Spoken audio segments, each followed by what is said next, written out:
Microsoft's Phil Spencer has been very public with his take on how he feels about video game preservation and how he would like to see more people have games to play via backwards compatibility. Xbox recently released 70 titles, rounding out the amount of backwards compatible titles that they're going to be able to offer due to licensing issues. In the fantastic series over on Axios from Stephen Totillo, Phil Spencer talks about video game preservation and how he feels about video game emulation. And for the first time, I think he had something to say that was really, really interesting. Xbox has had this initiative of allowing you to play all your games forever on the Xbox platform for quite some time. So it's interesting to hear him talk about video game preservation and how he feels about emulation.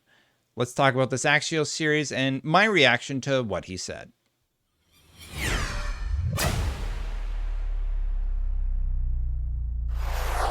Hey, thank you so much for watching. If you like these videos, hit that subscribe button, hit that bell to know when they go live. Trying to grow the channel, so I always appreciate seeing new subscribers. Thank you to everybody who has subscribed thus far. So this isn't going to be a super flashy video. I just wanted to talk about the Axios series from Stephen Totillo and video game emulation here for a second. Now, in the past, I've actually talked about something Xbox could do to ensure that video games are preserved into the future. There is a known DRM issue on the Xbox Series X that I do think should be addressed. So hopefully he can do that. But I've already made a video about that. Keep it in the back of your mind, though, that it is something that we should be asking Phil Spencer about and seeing if there is anything Xbox can do to improve it. However, in this interview with Stephen Totillo, he talks about specifically video game emulation, a sensitive topic that I think can get into some weird territory when people are just downloading modern games and playing them on hardware that it shouldn't be played on and basically ripping games. The thing that Phil Spencer decides to talk about is legal emulation, which is sort of interesting. Let's look at the Axios article here just for a second. Microsoft gaming chief calls for industry-wide game preservation, and the main quote was, "I think we can learn from the history of how we got here through the creative," Spencer said, "of being able to go back to past works of art. I love it in music, I love it in movies and TV, and there's positive reasons for gaming to want to follow. My hope, I think, is to present it," one second here.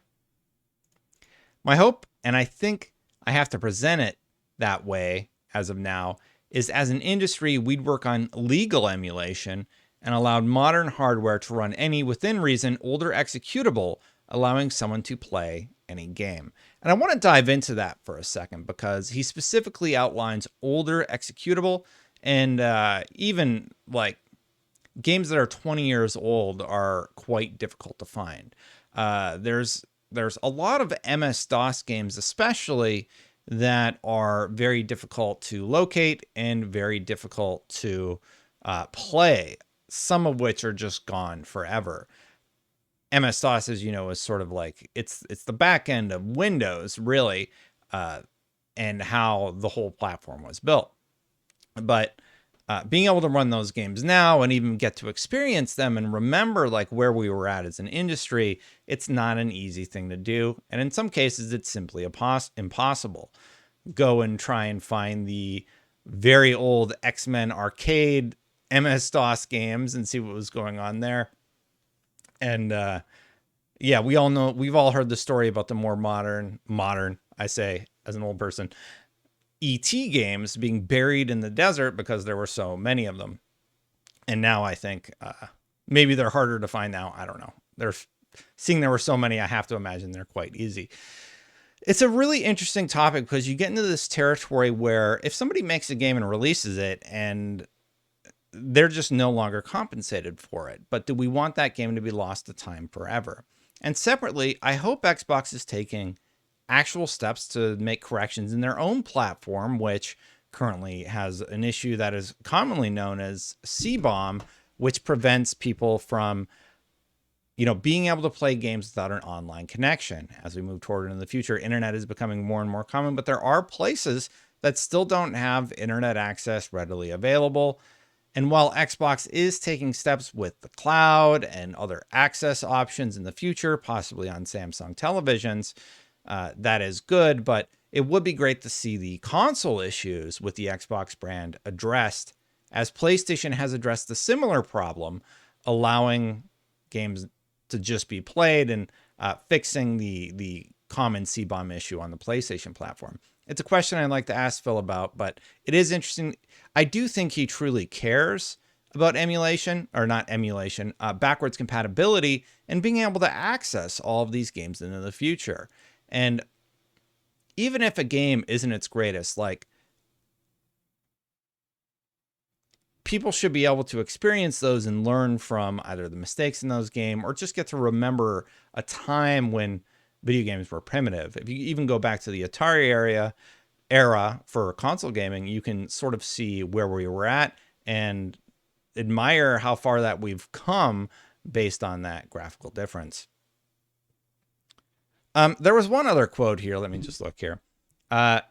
He clarifies that right holders need to buy in. And then further on, he said, emulation is the path of least resistance for re-releasing games originally written for dead platforms. Gaming historian Frank Cifaldi told Axios, there just isn't a better way that is commercially viable. And I think Frank, the person into video game preservation here, brings up a good point. Emulation is the only way currently that we know of to do it in a way that is easy. I use the term easy lightly, but at least accessible. So honestly, talking about legal emulation, people having buy-in and such, I would be okay with that, actually, as long as, there's just this complicated thing where right holders should have buy-in, and then who owns the rights to things so many years down the line. And I've actually talked about it on the channel before. I think we are going to start losing lots and lots of software just to time. There's something called bit rot that I've heard people discuss. I don't know what bit rot is, but it is about the degradation of digital media even. So how do we do it? That is the question that's being asked, right? And hopefully it's a question that's answered in the future, because I do think we are going to lose a lot of content just to the factor of time. So that's Phil Spencer's stance on it. I'd like to hear what you think about legal emulation, and if you think it could work. I think it's actually an interesting topic. Thank you so much for watching this video. Hit that subscribe button, hit that bell. I really, really appreciate everybody who has subscribed thus far. If you want to become a member, memberships are turned on. I do appreciate every single member here on this channel. It has been a long month for me. I'm very, very tired today. So I appreciate you hanging out and talking with me about this topic. I'm going to get out of here. I'll see you for the next one. Bye for now, everybody.